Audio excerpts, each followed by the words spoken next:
Hey babes. I don't know, I feel like my camera. Okay. Hey babes.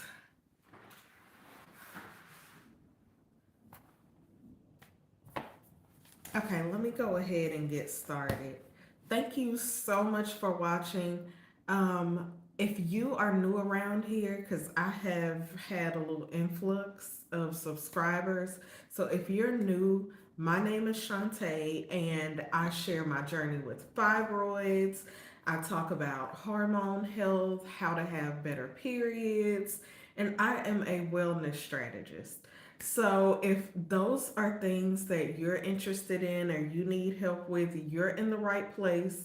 So, keep watching this video, and I have some other videos. So, go through, check out what's there so that you can learn more.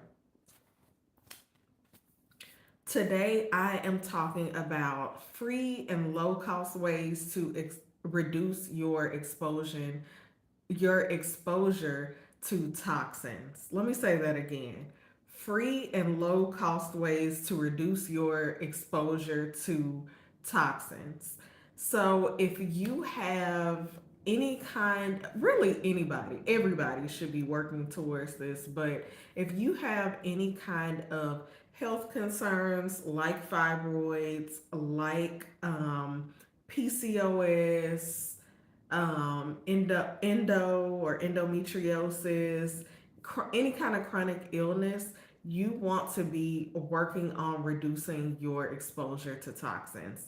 Now, we live in a world where we are coming in contact with so many toxins that it's pretty impossible to completely avoid things like pesticides and forever chemicals or chemicals found in your home, chemicals found in the air. It's pretty impossible to avoid all that stuff, but we do want to take actions to try to avoid some of it so that we can give our bodies a chance to repair itself and heal and not have such a high burden.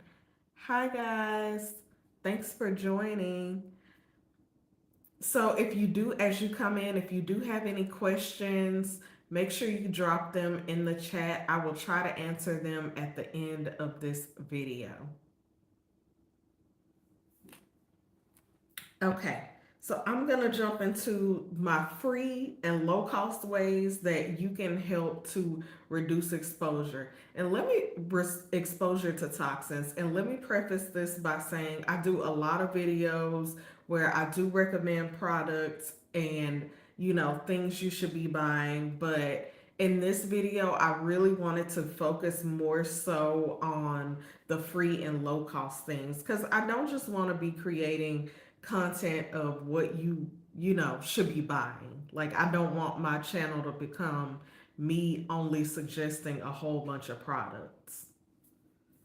So, my first tip for reducing your exposure to environmental toxins is to actually minimize your beauty routine. Okay, so minimize your beauty and personal care routine. And what I mean by this is actually buying fewer products, being more thoughtful about the products that you are buying. So that can mean that you are, using more multi use beauty products, using more multi use personal care products. One good example of this is Dr. Bronner's soap or Castile soap. And actually, Dr. Bronner's is not the only Castile soap on the market. I think Trader Joe's has one, but this is what I consider a multi-use product because you can use it as a cleanser or a body cleanser. You can even use it to clean your home. It has so many uses, even in personal care and even in your household. And so you want to start buying more products that are multi-use so that you can buy fewer products, right? And of course, we want to make sure that these products are clean, are non toxic. So, buying fewer products that do more things. It's going to be a way to help you reduce your exposure. I'm sorry, y'all. I got all kinds of notifications going off in here. The next tip that I have is so simple and it's so underrated, and it is to open the windows in your home. And I suggest opening the windows in your home and even turning on, in your bathroom or in any kind of wet rooms or what's considered a wet room, turning on those ventilation switches. But doing this is going to help get some of the not so fresh air out, the air that's probably got, you know, chemicals from your furniture and all that in it. Get that out of the house and bring some more fresh air in. Now, do keep in mind if you are like me and you live in a larger city like Dallas, where we have, I think they call them like high pollution days or high allergen days. You probably don't want to do this on those days. It might just be better for you to get an air purifier. But if you're someone who lives like more out in the suburbs where there is less air pollution, this will be a good tactic for you to try to help clean up the air in your home. And I know you're probably thinking, like, why would the air in my home be quote unquote toxic or not clean? And it's because most of our furniture, most of the things that we buy in our home, buy for our homes, actually has lots of chemicals that it has through manufacturing. Couches, mattresses, all that stuff is usually manufactured and it has some kind of chemical byproduct on it. That's why some things, when you get them, they smell weird. A lot of furniture smells weird. And it's just because of that manufacturing process. Now, you can be more mindful and buy things that are manufactured more mindfully, but that's a whole nother video that maybe I will do later. Now, speaking of air quality, another inexpensive way that you can improve the air quality in your home and reduce your exposure to air toxins in the air is to use plants, is to buy plants. And there are some plants like the snake plant that has been specifically shown to really help air quality. There are several plants that specifically help air quality, but really most plants are going to improve your air quality. So that is something to keep in mind. Maybe you could become a plant mama.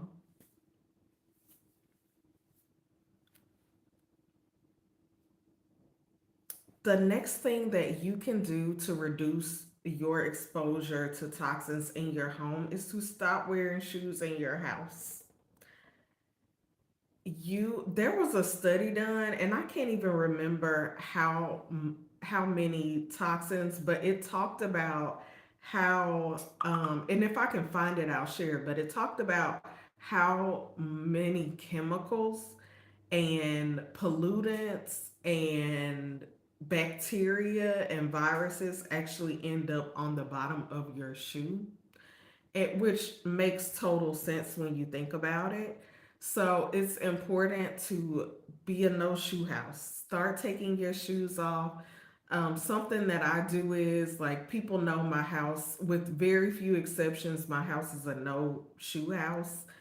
I originally started doing that when I had my son because I'm like, and we have friends with little kids. And so I'm like, I don't want people, wearing their shoes and then the little kids are on the floor. But I've continued to do that. And so something that I do is I keep shoe covers in my home, like when I know people are coming over, and I keep a little basket with like socks and flip flops and house shoes that people can use, in case they're barefoot or whatever when they come over. But being a no shoe household is a great way to stop those toxins from coming into your home. Another thing that you can do is to ditch the synthetic fragrances.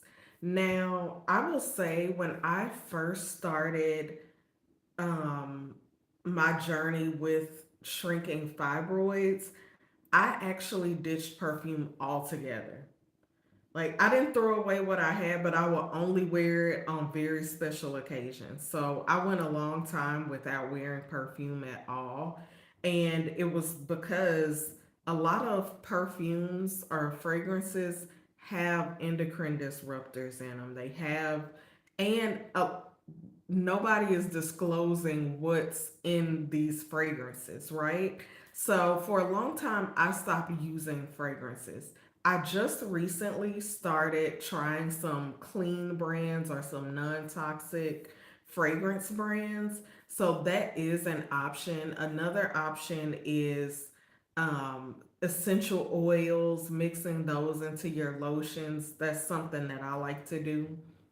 But ultimately, you really want to ditch those synthetic fragrances that have phthalates in them, which typically are endocrine disruptors. And again, these are products that you don't even know what's in them. They legally don't even have to disclose the ingredients that are in fragrances. So keep that in mind. And I also avoid fragrance in my other personal care products as well because if you're not aware, fragrance can be on a label and it can actually fragrance can be like a catch-all term on a label for other ingredients that brands don't have to expose what fragrance actually is. So when you see fragrance on an ingredients list and they don't disclose like what that fragrance actually consists of, that is a big red flag.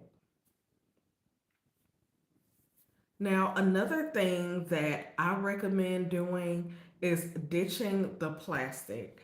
So I kind of hesitated about putting this one on the list just because I know that, it's going to require you to replace your plastic items with something else. For example, you might have to replace your, Tupperware with glass containers, but typically that investment is not too big. So I suggest that you ditch the plastic in your home because plastics can leach into foods. I even saw something where they said that even the plastic containers that have like that they're BPA free, like they still have other byproducts in them that tend to leach into your food. So it's best to just ditch those plastic containers altogether. Let me see if there are any comments. Okay, I don't see any questions in the comments, but thank you so much for watching. I hope that these are some easy, quick things that you're able to implement that don't really cost a lot, don't really take a lot of time. It just takes you being a little bit more thoughtful, and I hope that you are able to implement them. Thank you so much for watching. I will see you guys in the next video because this was my last live of the week, unless maybe I decide to go live again tomorrow. But I'll see you guys in the next video. Bye.